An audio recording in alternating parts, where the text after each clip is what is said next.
Welcome back to Internal Affairs State Police Podcast. This is episode 3, and today, like all of our guests are special. Craig Marquez, how are you?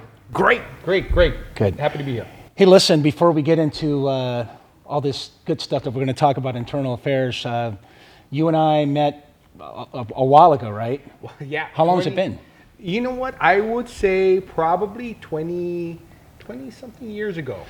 2 decades ago. Yeah, I think we were in Breaker to Vegas, and we Yes. kind of knew each other. At the Rio. And yes. next thing you know, we're just like, where's this guy been all my life? We just hit it off right away. Yeah, we just came around. We were in the same circles, and we just kind of traveled. Our careers traveled in the same circles. We never worked together, but it was just one of those things. I think you were always around, and I was always around, and we just, yeah. So, quick summary, right? So we got 28 years still on. 28 years still on. LAPD, and right now you are pretty much responsible for all, when detectives from the LAPD get promoted, you're responsible for them to ensure that they go through all the basic detective course. Is that correct? That's correct. I'm in charge of detective training for LAPD. Mm-hmm. So I handle all the in-service schools for detectives, which is the basic detective course, the Robert Presley Institute courses that we present, which is a basic 2-week core course, our gang investigations course, human trafficking, sexual assault, and where am I going with this? I'm missing one, but those are pretty much the basics. I'm sure Yes. it'll come around. Yes. Look, this is an internal affairs podcast, and I know, gosh, this is a taboo, right? Because we really don't talk about disciplinary issues. And for all of you that are listening and watching, we really appreciate you coming and share your experience as it relates to what here in LAP we call the 128, which, by the way, people don't understand that the reason why we call it 128 is because the form for the complaint investigation of alleged misconduct is Form 128. So then we're just used to saying, hey, you got a 128, is that right? Yes, it's weird because our schools take on a lot of different outside agencies outside of the Los Angeles Police Department. And so I'd say a good mix is half. And when we talk about this process, most outside agencies call that an IA. So if you sit there and you listen to, hey, I got an IA, well, I now know that what they're talking about is what in our world is a 128. You experience the same thing I do. I teach a Savage training group, and I teach an internal affairs 2-day certified post course, and I have to use that language. Hey, did you get an IA? Or we're going to talk about IA because no one knows about a 128. Furthermore, what I found interesting is that you got 28 years on, and I retired with 24 from the LAPD. I'm willing to bet that a 2-year police officer right now probably doesn't even know what a 128 is. Like if you come up to him and say, hey, do you know what a 128 is? I'm thinking it's probably no. Yeah, probably no, but we're also old enough to remember the 181. 181s. Which was the old form. And and then they renovated, right? They revised it, I should say, to a 128. I'm glad we went through a whole lesson of LAPD forms, so let's get right to it. Look, before we get into your incident, 2 questions that I have to ask you. The first question is, on a scale of 1 to 10, 10 being the highest, is internal affairs the most important job in a department? Where do you think it lands? I think it's its own. It stands on its own in a sense that I don't think when you talk to officers about what they do, about what internal affairs entails, what they do, I think there's so much angst or there's so much opinions and all these things that kind of go into that where there's only 2 things. So there's only really 2 things that suck the air out of the room. And I think it's internal affairs and officer-involved shootings. When we look at officer-involved shootings, it's not that much. When you look at complaints, again, I tell the public, there's, the vast majority of officers will go their entire career without getting an IA or a 128 or an IA. Yeah. But I think what happens is that this process and the what I call the boogeyman stories are always around the corner, and it becomes folk legend. the Bigfoot. Okay, so I take it you're going with like a 5.5 on the scale, right? Not to No, be I think- biased. well, I think it's actually higher. I think Yeah. because of the angst that it creates, I think it's going into the 9s. I think 8.5, 9, in a sense that if you get something wrong, or if it's done haphazardly, or not to the full extent, meaning not thoroughly, you are going to affect not just that officer, but you're going to affect. Yeah. We talk, a crime against one is a crime against all. So those are the things that like we that. talk about. The role of an internal affairs investigator. Remember, it's not just you. That person, that officer has a network of friends that are all cops. Yeah. And what happens is the 2-year officer now looks at that officer as to what, and it doesn't take long for that officer to think, well, that can happen to me. Yeah, yeah. No stone goes unturned. No, yes. Second question, what is internal affairs' job? In other words, the role of an investigator. Because you know what, when I teach this stuff, sometimes I get different answers. Some will say it's to be a fact finder. Some will say, hey, you know what, I'm in there to protect cops, right? Because people don't know this, but when you do this assignment, even the most minor alleged misconduct, you want to be able to turn every single stone and say, you know what, this is a bunch of BS, so I want to exonerate or make it unfounded. Or is it to get to the bottom of the truth? Or is it, to gain public's trust? I don't know. What do you think? I think one is to be the most thorough. You're in an investigator role, and as a role as a detective, and what I teach my investigators is to be the most thorough, to look at everything, to record everything, and to find the most information on every single detail. I think how we apply it is there's a new term called organizational procedural justice. Ooh. So organizational procedural justice Give is me a little chill down my spine. That Yes. sounds so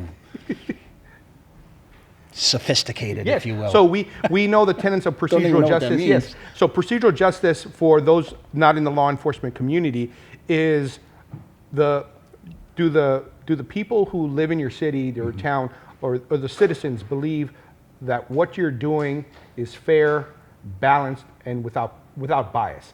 Without prejudice, without bias, impartial, Yes. reasonable. Yes, and we have several tenets, which is to listen, to give them a voice. Do Yes. the people have a say? Yes. Organizational procedural justice is do the people in your organization think they're getting treated fairly, predominantly by supervision or by management, which is entwined in the Yeah. internal affairs system. So I think that's what it is that when you're sitting there doing internal affairs investigations, are you using that organizational procedural justice? Are you sitting there going, hey, I'm just looking at the facts, or I'm just gathering information, Yeah. and I'm giving that person every opportunity to tell their side of the story or to Yes. explain Yes. A, B, and C. Fair enough, man. I know as we move forward with this episode and many more, we're going to get so many lessons learned. And what I envision is not so much that we're going to talk about some internal procedures, but what I'm really interested in most is the impact, not only does it have on the morale of the department or yourself, if there's any accountability, right? But more than anything, how the public, sees and hears about the complaint system. So, without further ado, of course, I got to ask you, right? So, have you had a 128? Yes. Yes. Yes. Or this is going to be a very short show. You know what? Yeah. Yes. Why don't exactly? So, why don't you walk me down memory lane? I suppose what we would like to know is what was the incident, right? Yes. And what came out of it in terms of the allegations, and we'll go from there, man. Talk to me. So, there I was 20 Right. years ago. Yeah. There I was. Where were you working? Yes. So I was a police officer in Police Officer 2, or field officer, Right. in Rampart Division. Ooh. And Okay. The castle. The Castle. Yes, the Castle. Yeah, Love it. the world famous. So my partner and I, we run a stolen vehicle. Okay. So it comes back stolen, and we do do what they call a following, which is you're not in pursuit, you're just following a stolen vehicle. Airship and a backup. Yep, airship, backup. You're not the P word. No, not the P Not the word. P Not word. the P word. We're not in pursuit. It's going on. We got it out of a narcotics location, so we kind of figured that it's involved in that kind of activity. So cutting off some chunks for time's sake, but we wind up in a gas station. Okay. In Rampart. Some of the occupants get out, and at various stages of intoxication, inebriation, Okay. and commands were given, no effect, and use of force. Unresponsive. Unresponsive. Right. Unresponsive. Combative? Were they combative? Yes. Aggr- Combative. aggressive, Unresponsive. combative. Aggressive. Combative. All those keywords. 390. Yeah, yes. 390. HBD. Yes. And one of the things we'll talk about is those words that For all you know, it's have been drinking. 390. You know, little it's the under radio the code. influence. It's the radio code for Do they somebody. even? Is there a three? Is that our code or is that something? No, that's it. Just out of curiosity. Yeah, that's an actual code, and but it's very rarely used. Yeah, it's there's not a lot. used anymore. Yeah, 390 HBD is not used anymore. Yes. Yeah, that's just to show you how dinosaurs we are in this, right? Yes. Go ahead. Sorry to interrupt. Go ahead. And so a use of force is so I engaged in a use of force. Okay. As unfortunately the suspect suffered very tragic, very unfortunate injury as a result of the use of force. So I don't want to discount that the person was injured. We'll go as to how sorry I am for that. Okay. And so the person is, there's some other circumstances that were around, that happened around that time. Okay. That kind of played into that. But the person was injured and eventually taken into custody and went to the hospital. Went to the hospital to get treatment. If you don't Yes. mind me asking, what year are we talking? We're talking 1999.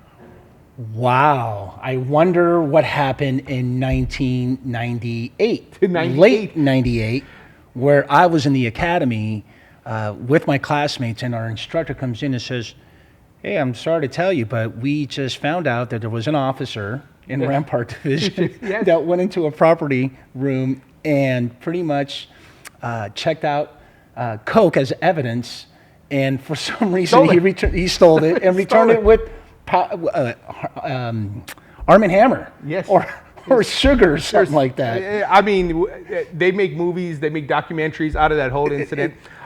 So my point is, at 1999, there is like media. Everything that you're doing at Rampart Division is like, the scope is like.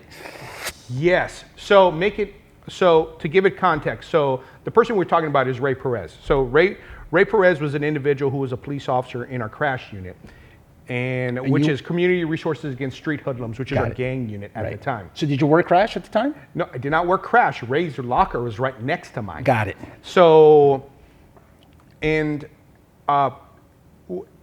to give it context, we know that over time, and I understand this a lot better now. That Yes. If you have something that happens at a location or division or police station, if you have something, a scandal, lack of a better term, there is a whole bunch of scrutiny that's given to that group. Absolutely. And there's going to be some residual. There could be some residual things, and in this case was no different. Of course. So there was obviously a blanket of guilt put over everybody at the time.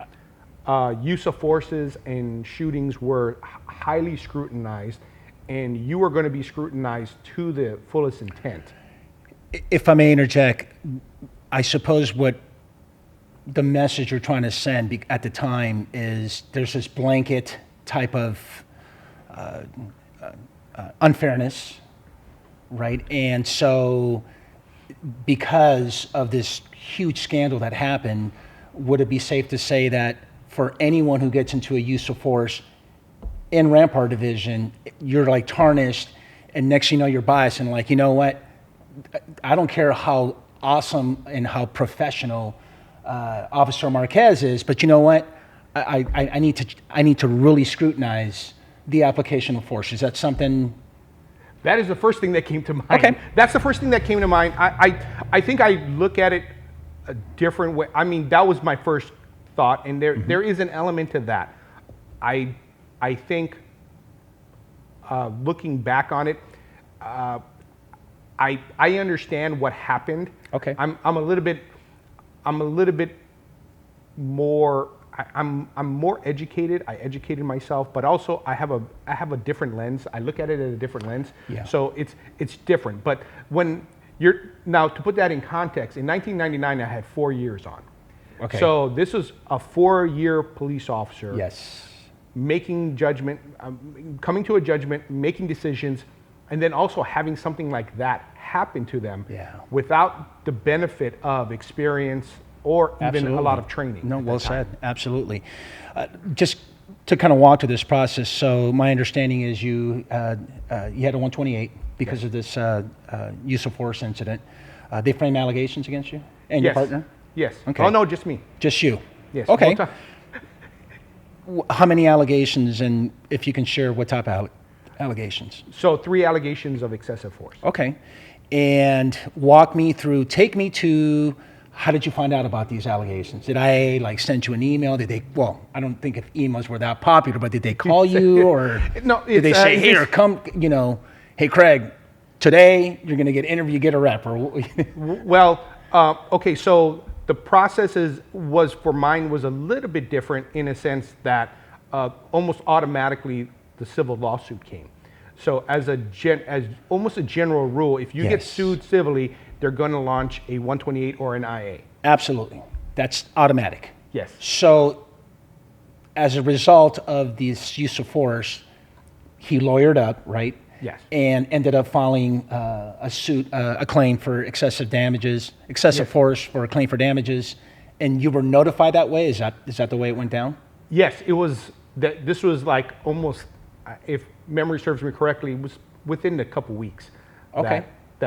That was in place. So you knew that it was coming. This was not, I mean, almost, I went home after the interview and everything, and this was strange in a sense that, well, obviously everything with Ray was going on at the time. Yes. And there was a lot of people who were being assigned to home, and there's a lot of movement. It was chaotic in Rampart at that time, at that period. Absolutely. So I go home.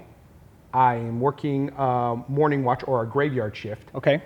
And I'm asleep, and then when I wake up in the middle of the day, there's on my answering machine, there's all these messages.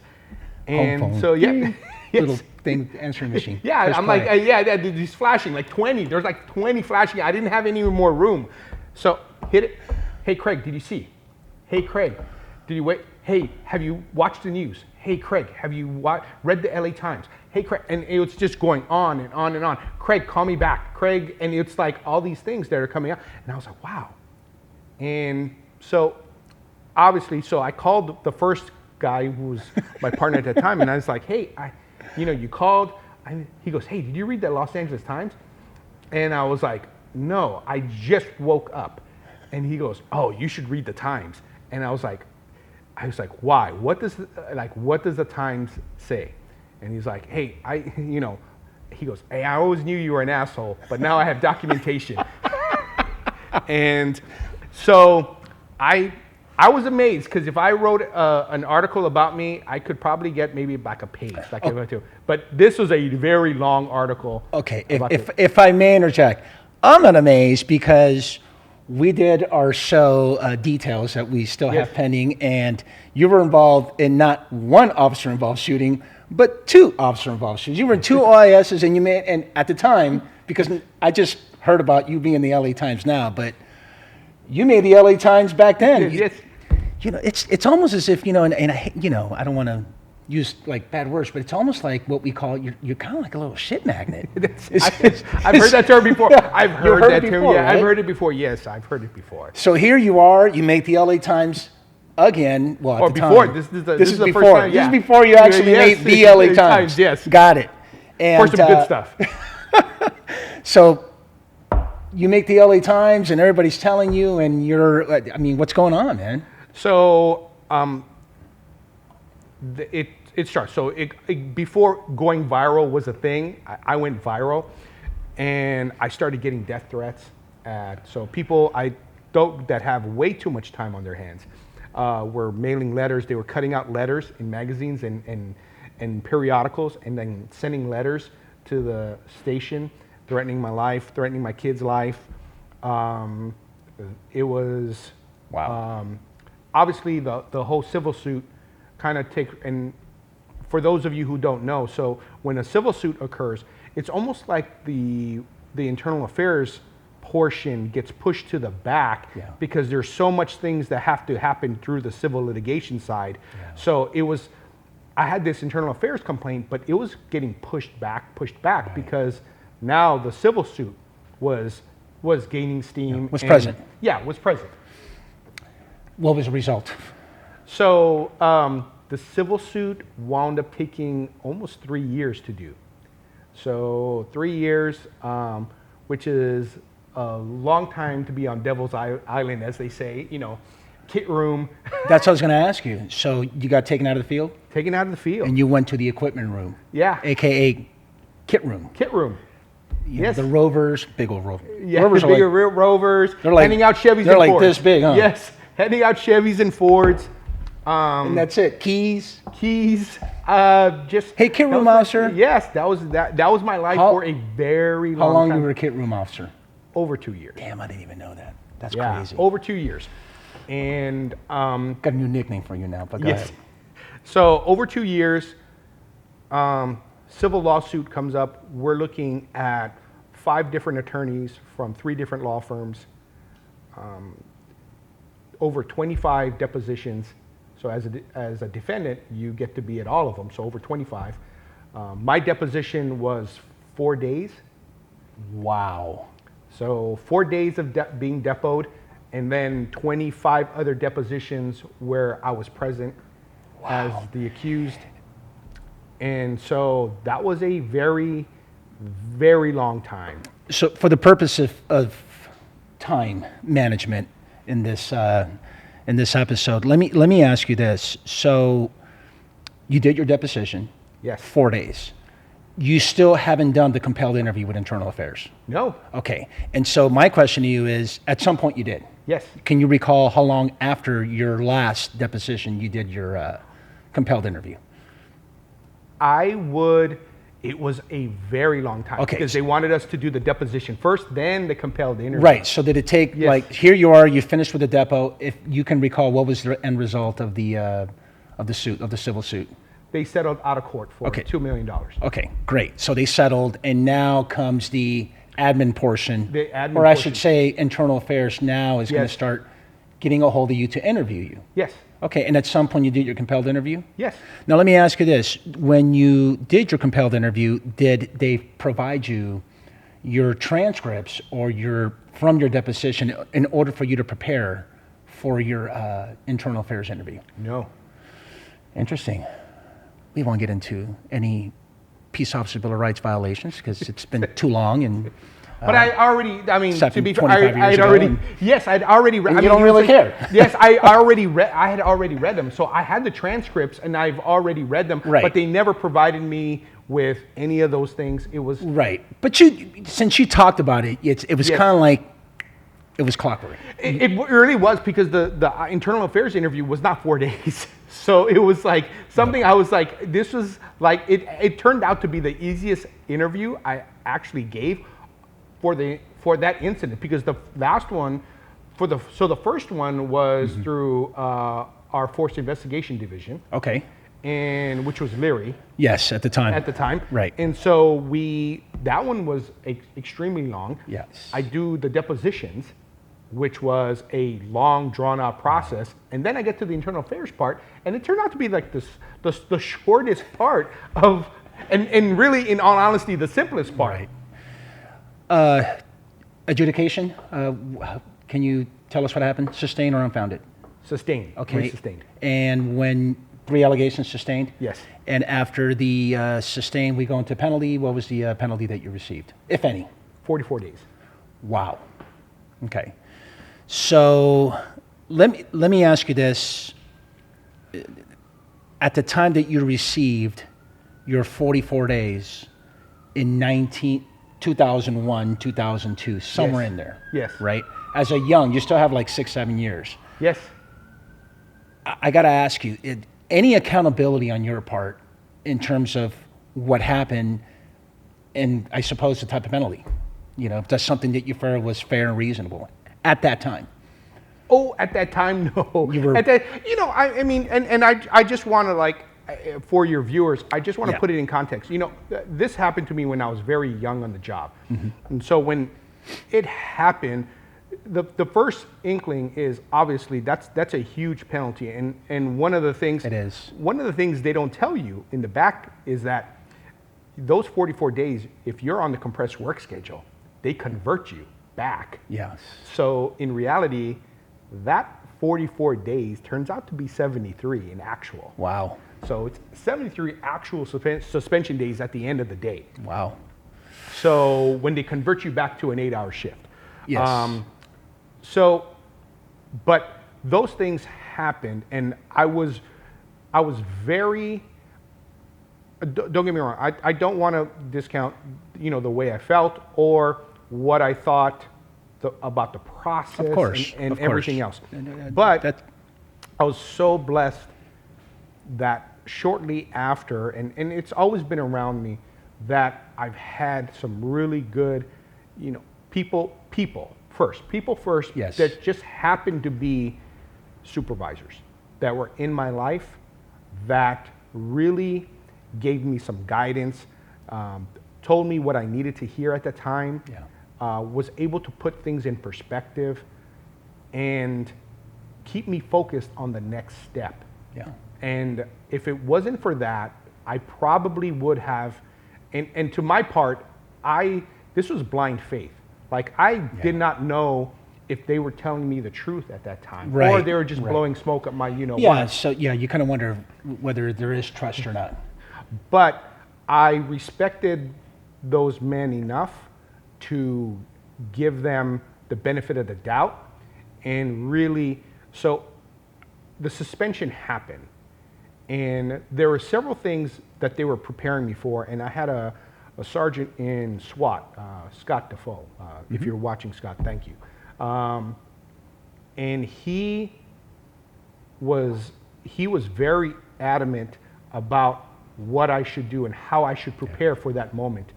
And so while I was in the kit room, He's very instrumental. yes, instrumental, countless. Gave me the book, How to Stop Worrying and Start Living by Dale Carnegie. Most people know Dale Carnegie from the book How to Win Friends and Influence People. I read that book too, but he made me read that book, How to Win Friends and Influence That's People. awesome. But with that came a book, How to Stop Worrying and Start Living. Yeah.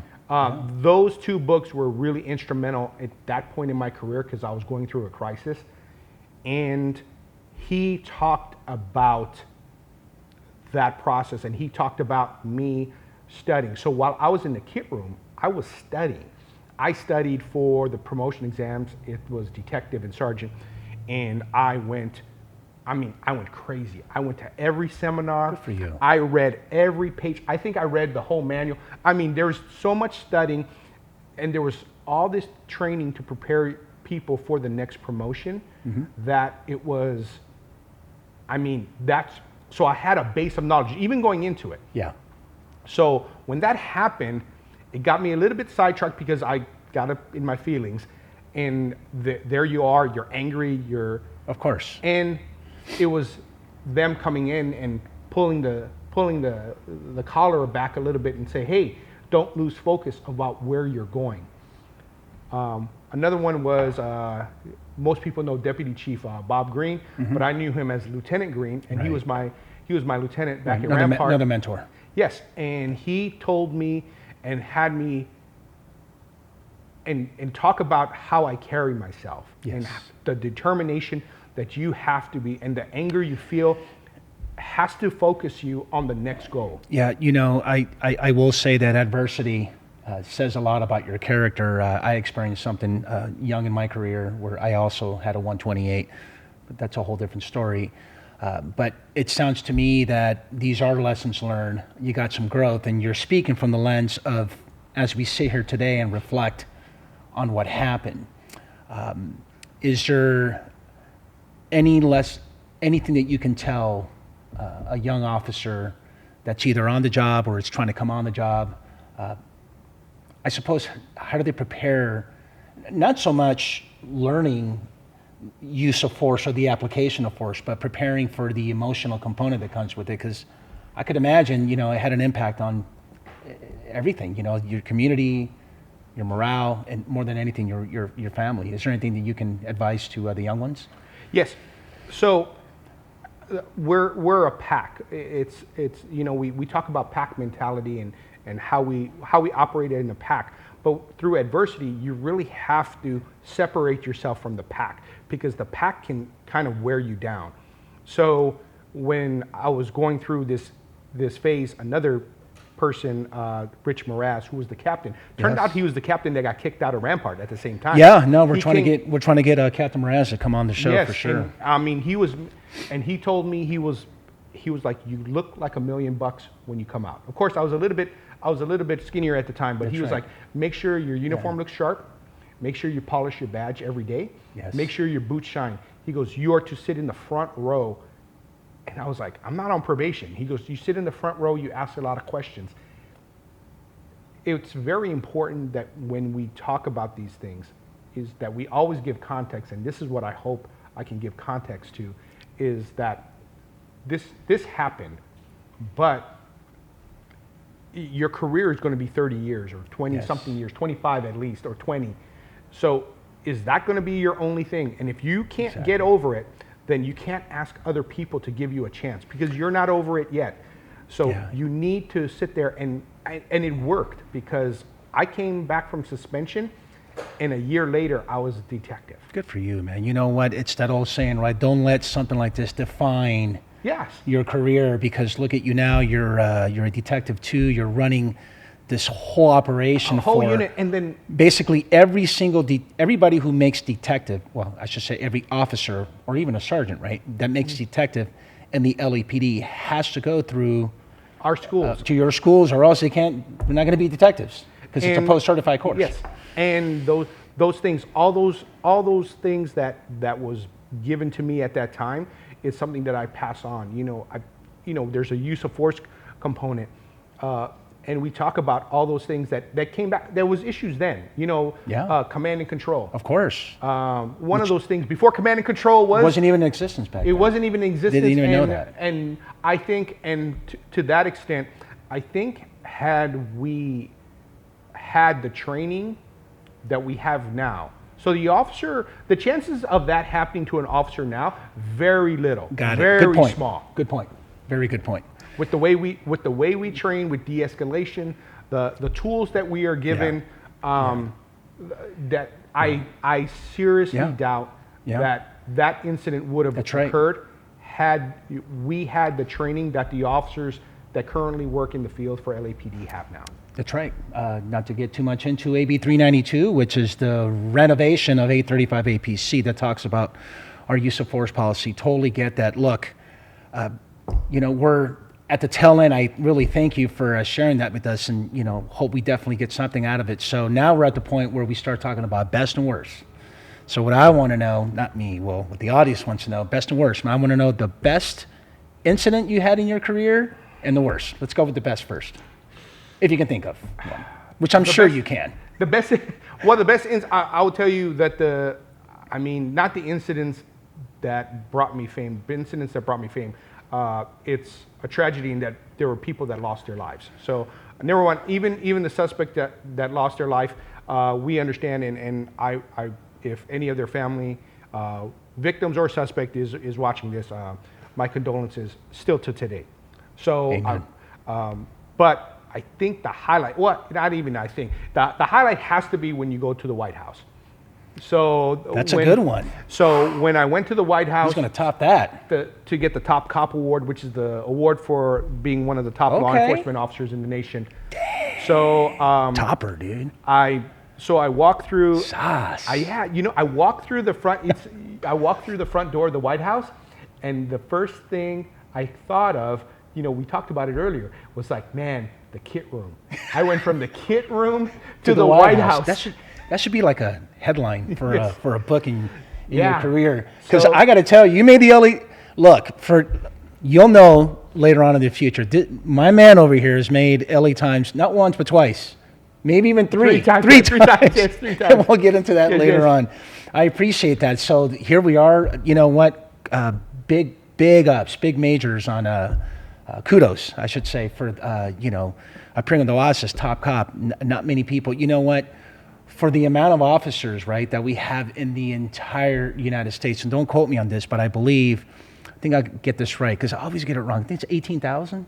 Yeah. 18,000 agencies throughout the United States. Now, I'm not going to do the math as to how many officers are actually in each one of these 18,000 precincts or police departments. However, very small amount. You know what? Congratulations on that. Now, take me to the worst that incident or something that happened on your career. I think probably the worst incident was I was working abuse child unit, and we had a homicide, and the worst feeling was going through the emergency room and having that nurse tell me, okay, we held everybody over. We're going to talk to you about this child's injuries, but let me know when you're done, because we're going to unhook him, take him off life support. Oof. And that was the hard thing, because like, you're going to do your interview, but soon as you tell this nurse that you're done with your interview, they're going to take this kid off of life support. And that was really hard, because I mean, if that was like, if there was any one of those things that you could just kind of, I mean, the circumstances were what they were, but if you ever had a chance to like make your interview even longer, but it's that's devastating. And how long ago was that, if you don't mind me asking? That was about 15, maybe 12, 15 years ago. The individual wound up getting life in prison. Yeah, I asked that because here we are 15 years later, and when I did ask you this, it just, without hesitation, you just thought of this incident. It's devastating. I can tell you from my experience, I never even thought of even working the abuse child unit. It's just emotionally, the impact just would completely just ruin me. Now that I have with my daughter, you know what, we can say that for a different else. Let's continue to laugh, because that's, I think I'm about to switch it up in the show, right? Maybe I should ask you worst first, and then maybe I'll ask you best. So we'll try to do that on the next episode. So look, Craig, I can't thank you enough for showing up. It's always good seeing you. Anything? Where are we at? I think, don't we have something coming up in Tennessee? Yes. What you got coming up? So July we have the National Asian Police Officers Association Leadership Conference. So with that, it's a whole week in Nashville, Tennessee. I'm doing 2 classes. One of them is going to be with you. So one of the episodes on details is going to be an OIS that I got involved in, and I made the LA Times. And so we're going to be talking about that. We're going to be giving a lot of different information. Tempura shrimp. Yes. Tempura shrimp. Battered shrimp. Battered tempura shrimp. Tempura shrimp. For all the look, so I got to ask, Asian, so I always get this, there's not many of you where we're mixed here, right? So we're half Mexican. No, half Portuguese. You're half Portuguese. Sorry, half Portuguese, I got it wrong. and then half Filipino.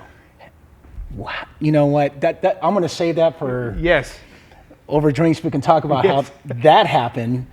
And my understanding is you definitely, when you were a young cop, you resembled Jason, the